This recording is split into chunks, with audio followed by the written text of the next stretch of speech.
नमस्कार, स्वागत छ तपाईहरुलाई रितास किचनमा। आज हामीले हरियो धनियाको चटनी यानी कि ग्रीन चटनीको रेसिपी लिएर आएका छौं। तपाईहरु धेरै जनाले हरियो धनियाको चटनी पनि बनाउन सिकाउनु न भनेर कमेन्ट गर्नुभएको थियो। यो रेसिपी तपाईहरु सबैजनाको लागि। यो हरियो धनियाको चटनीलाई तपाईले समोसासँग, पानीपुरीसँग अथवा चाटसँग सर्भ गर्न सक्नुहुन्छ। आउनुस् फटाफट बनाउन सुरु गरौँ आजको यो रेसिपी। आजको रेसिपी बनाउनलाई हामीले यहाँनिर 1 बटुको जति धनियाको पत्ता प्रयोग गरेका छौं। तपाईले जति धनियाको पत्ता लिनुहुन्छ त्यसको ठ्याक्कै आधा जति पुदिनाको पत्ता पनि लिनुहोला। र यदि तपाईहरुसँग पुदिना छैन अथवा बजारमा पुदिना किन्न पाइदैन भने पुदिना नहाली पनि यो चटनी बनाउन सकिन्छ।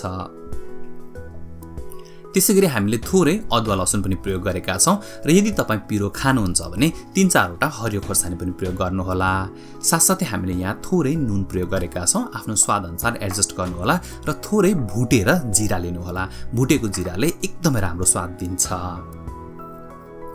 अब हामी यी सबै सामग्रीहरुलाई एउटा ब्लेन्डरमा ट्रान्सफर गर्दै छौं। तपाईले भिडियोमा देख्न सक्नुहुन्छ। पहिला हामी सबै सारो खालको सामग्रीहरु यानी कि धनियाको पत्ता र पुदिनाको पत्तादेखि बाहेकको सामग्रीहरु यो ब्लेन्डरमा हाल्दै छौं र यसलाई हामीले एकपटक राम्रोसँगले पिस्नु पर्ने हुन्छ। यदि तपाईले सुरुमै धनियाको पत्ता र पुदिनाको पत्ता ब्लेन्डरमा राख्नु भयो भने पिस्न एकदमै गाह्रो हुन्छ। तपाईले भिडियोमा देख्न सक्नुहुन्छ सबै कुराहरु रफली ब्लेन्ड भइसकेको छ। अब मात्रै हामी यसमा थोरै पुदिनाको पत्ता एड गरिदिन्छौं र साथसाथै हामी यसमा धनियाको पत्ता पनि एड गरिदिन्छौं।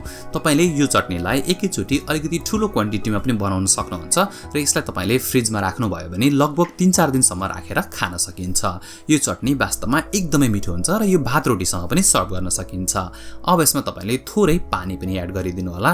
तपाईले यसलाई ब्लेन्ड गर्दै जानु होला र यदि पानीको आवश्यकता पर्यो भने अझ पानी थपेर यसलाई एकदमै स्मुथ हुने गरी ब्लेन्ड गर्नुपर्ने हुन्छ।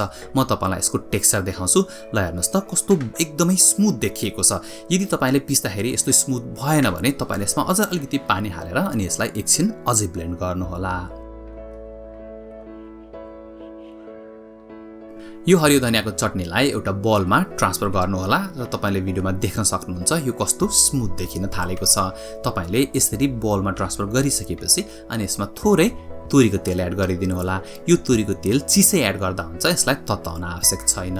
अब यो तोरीको तेललाई एकपटक राम्रोसँगले मिक्स गरिदिनुस्। त्यसो गर्दा यसको कलर एकदमै राम्रो देखिन्छ। तपाईहरु पनि यो भिडियो हेरेर यसरी नै हरियो धनियाको चटनी बनाउने प्रयास गर्नुहोला अनि त्यसपछि कस्तो भयो कमेन्ट गरेर भन्न चाहिँ नबिर्सिनु होला।